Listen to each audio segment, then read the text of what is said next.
Assalaamu calaykum waraxmatullaahi wabarakaatuhu. Kusoo dhawaada aqoon doon channel. Muuqaalkan maanta waxaan uga hadli doonaa qaabka loo sameeyo audio spectrum sidaan oo kale ah.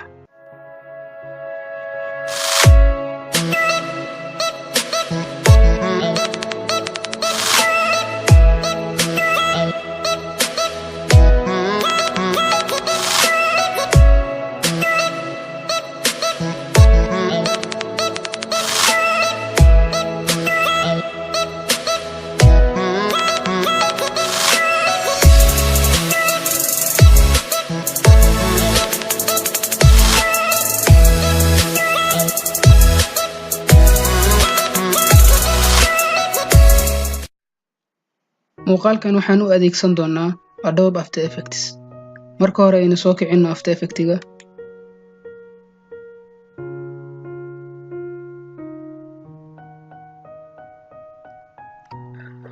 Ugu horeyn waxaan sameynaynaa new composition. Si aan new composition u sameyno, marka hore waxaad leedahay composition, kadib waxaad ka doorataa new composition. Magaca doonto la bax. Kadib waxaad leedahay enter. waxaan u baahannahay inaan soo gelino cod. waxaad tiraahdaa right click, import file, kadib codka rabto soo geli. waxaan leenahay open. hadda waxaan u baahannahay inaan sameyno background. Si aan u sameyno background, marka hore waxaad leedahay right click, new solid,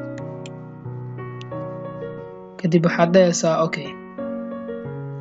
waxaan soo qabanaynaa codka, waxaan kusoo drag garaynaynaa ama keenaynaa qaybta medium-ka ah. hadda waxaan u baahannahay inaan soo gelino effect-ga ah audio spectrum.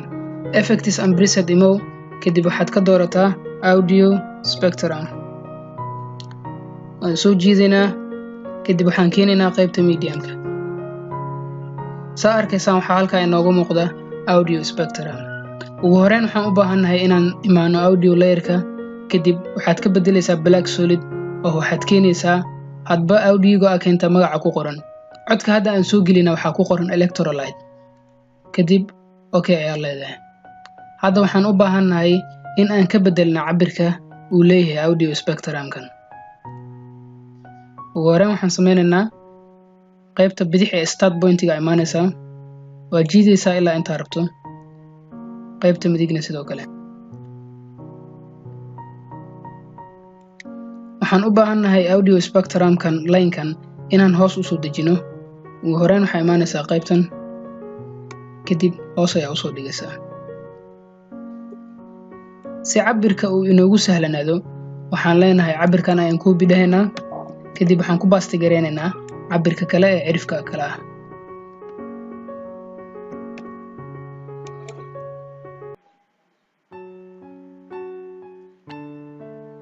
waxaad imaataa qaybta frequency-ga.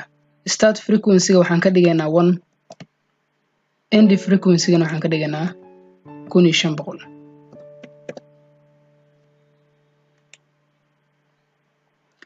frequency bandiskana waxaan ka dhigaynaa 64, waan ka bedelaynaa oo waxaan u bedelaynaa 73 ama 73 si ay inoogu bataan bandiska. hadda waxaan u baahannahay inaan maximum height-ka ka bedelno oo aan ka dhigno 880.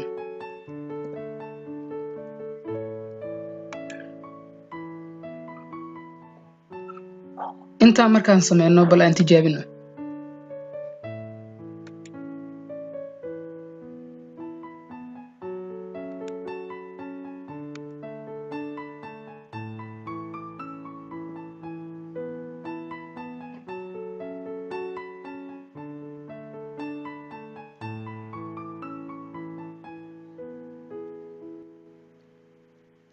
saa arkaysaan effect-igu inoo samaysan yahay, balse waxaan u baahannahay in aan wax ka bedbedelno.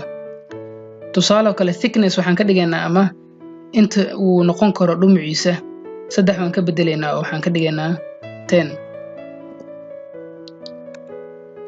kadib waxaad imaataa qaybta offset, waxaad ka dhigaysaa 15.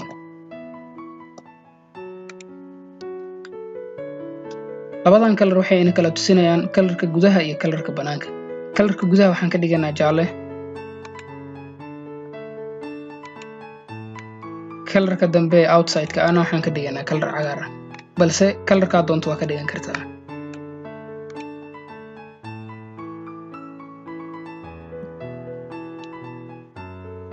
mar kale aynu tijaabino.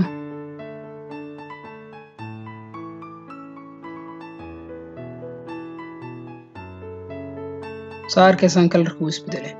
hadda waxaan u baahanahay inaan ka bedelno colorkan halka nooc ah oo aan ka dhigno dhowr color isku jira. si aan u bedelno waxaan la imaanaynaa qaybtan hue ay ku qoran tahay, kadib waxaad ku qortaa 270 degree. bal aynu fiirino. soo arkaysaan colorada way isbedeleen, waxay noqdeen dhowr color oo kala duwan. waxaan aragnaa in audio spectrum-ka uu kor iyo hoosba u baxayo. marka waxaa yara qurux badan inaad ka dhigato inuu kor u baxo. si aan kor uga dhigno waxaan leenahay waxaad imaataa side option, kadib waxaad ka doorataa side A. kaliya qaybta badboodiisa ha noqoto qaybta kore.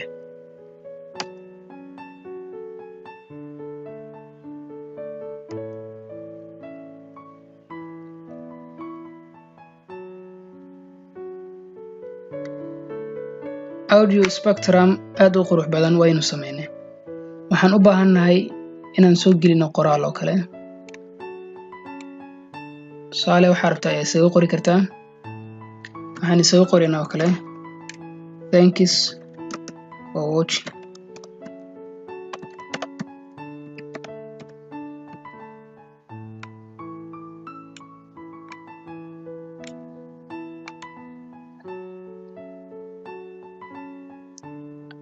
ugu dambeyn aynu tijaabino waxa aynu sameynay.